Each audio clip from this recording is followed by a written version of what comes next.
সেরাটা দিয়েও সিঙ্গাপুরের বিপক্ষে ঘরের মাঠে হারতে হয়েছে বাংলাদেশকে। তবে জাতীয় দলের জার্সিতে হামজা সুমিতদের সাথে খেলে উচ্ছ্বসিত ইতালি প্রবাসী ফুটবলার ফাহমেদুল। এদিকে রেফারির সিদ্ধান্তে ক্ষুব্ধ ছিলেন হামজা সহ পুরো দল। ফিফার কাছে অভিযোগের চিন্তা করছে বাফুফে। বান্ডেল থাকলে প্রতি সেনমানিতে টাকা বাঁচবে। বিকাশ সেনমানি বান্ডেল কিনে জিতুন প্রতি লেনদেনে। হামজা সুমিত ফাহমেদুলদের আগমনে গর্জে উঠেছে বাংলাদেশ, গর্জে উঠেছে বাংলার ফুটবল। এমন ম্যাচে প্রত্যাশার চাপ যেমন ছিল র্যাঙ্কিংয়ের পার্থক্য। বাংলাদেশ সেই চাপকে সামলে সামর্থ্যের সেরাটা দেওয়ার চেষ্টা করেছে। তবে দিন শেষে রক্ষণভাগের দুর্বলতা ও ফিনিশিংয়ের অভাবে সিঙ্গাপুরের বিপক্ষে হারতে হয়েছে।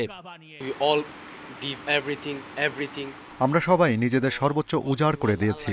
এটা আমাদের একটা খারাপ দিন ছিল, ভাগ্য আমাদের সহায় ছিল না। পরবর্তীতে আমরা জয় ছিনিয়ে আনবো ইনশাল্লাহ। ফুটবলে হারের কোনো মূল্য নেই।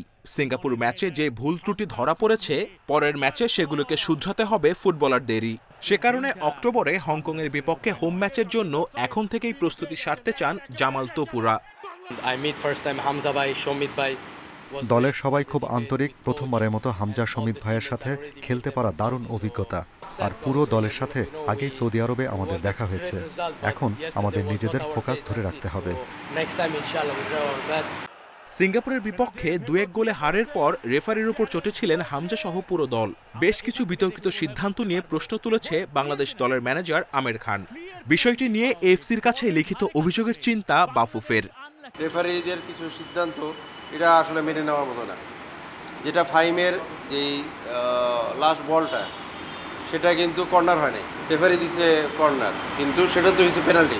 আপনারা জানেন যে যতটুকু বলার ততটুকু আমরা ম্যাচ কমিশনারকে গতকালকে জানিয়েছি। ম্যাচ কমিশনার বলেছে যে আমি আমার রিপোর্টে রাখছি তোমাদের এগুলা, এখন দেখা যাক কি হয়। অভিযোগ যাই হোক, ম্যাচে রক্ষণভাগের দুর্বলতা ও গোলের সুযোগ নষ্টের মাসুল দিতেই হয়েছে বাংলাদেশকে। এখন দেখার বিষয় পরবর্তী ম্যাচে কতটা ঘুরে দাঁড়াতে পারে লাল সবুজ। Kamrul Hasnat, independent news, Dhaka.